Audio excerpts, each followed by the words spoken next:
ಸ್ನೇಹಿತರೆ, ದ್ವೇಷ ಅನ್ನೋದು ನಮ್ಮ ಮನಸ್ಸಿನಲ್ಲಿರುವ ಅತಿ ದೊಡ್ಡ ಶತ್ರು. ದ್ವೇಷದಿಂದ ಜನರು ತಮ್ಮ ಶಕ್ತಿಯನ್ನು, ಶಾಂತಿಯನ್ನು ಮತ್ತು ಸಂತೋಷವನ್ನು ಕಳೆದುಕೊಳ್ಳುತ್ತಾರೆ.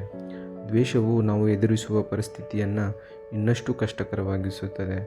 ನಮ್ಮ ಹೃದಯದಲ್ಲಿ ದ್ವೇಷ ಇದ್ದಾಗ ನಮ್ಮ ಶಾಂತಿ ಹಾಳಾಗುತ್ತದೆ ಮತ್ತು ಮನಸ್ಸು ಕೋಪ, ಅಸಹನೆ ಮತ್ತು ಅಶಾಂತಿಯಲ್ಲಿ ಕೂರುತ್ತದೆ. ಪ್ರೀತಿ ಮತ್ತು ಕ್ಷಮೆಯ ಮೌಲ್ಯವನ್ನು ಅರ್ಥ ಮಾಡಿಕೊಳ್ಳುವುದು ಅತಿ ಮುಖ್ಯ. ದ್ವೇಷ ನಮ್ಮ ಜೀವನದ ಬೆಳಕನ್ನು ಮುಸುಕು ಮಾಡುತ್ತದೆ, ಆದರೆ ಪ್ರೀತಿ ಅಲ್ಲಿ ಬೆಳಕು ತರುತ್ತದೆ. ದ್ವೇಷವನ್ನು ತೊರೆದು ಸ್ನೇಹ ಮತ್ತು ಪ್ರೀತಿಯ ಮೂಲಕ ಬದುಕಲು ಪ್ರಯತ್ನಿಸಿದಾಗ ನಾವು ನಿಜವಾದ ಸಂತೋಷವನ್ನು ಅನುಭವಿಸುತ್ತೇವೆ. ಕ್ಷಮೆ ಅನ್ನೋದು ದ್ವೇಷದ ವಿರುದ್ಧದ ಒಂದು ಬಲ. ಕ್ಷಮಿಸುವುದು ಕೇವಲ ಇತರರನ್ನು ಮಾತ್ರ ಅಲ್ಲ, ನಮ್ಮನ್ನು ನಾವೇ ಮುಕ್ತಗೊಳಿಸುವ ಶಕ್ತಿ ಅದು ಹೊಂದಿದೆ. ದ್ವೇಷವನ್ನು ಶಾಶ್ವತವಾಗಿ ನಮ್ಮ ಮನಸ್ಸಿನಿಂದ ಕಿತ್ತು ಹಾಕಿದಾಗ ನಾವು ಸುಲಭವಾಗಿ ಜೀವನದ ಪ್ರಗತಿಯನ್ನು ಕಾಣಬಹುದು. ಜೀವನದಲ್ಲಿ ಯಶಸ್ಸು, ಶಾಂತಿ ಮತ್ತು ಪ್ರೀತಿ ಪಡೆಯಲು ದ್ವೇಷವನ್ನು ಬಿಡುವುದು ಅಗತ್ಯ. ದ್ವೇಷಕ್ಕೆ ತಡೆ ನೀಡಿ ಪ್ರೀತಿ, ಸಹಾನುಭೂತಿ ಮತ್ತು ಸ್ನೇಹವನ್ನು ಬೆಳೆಸಿ.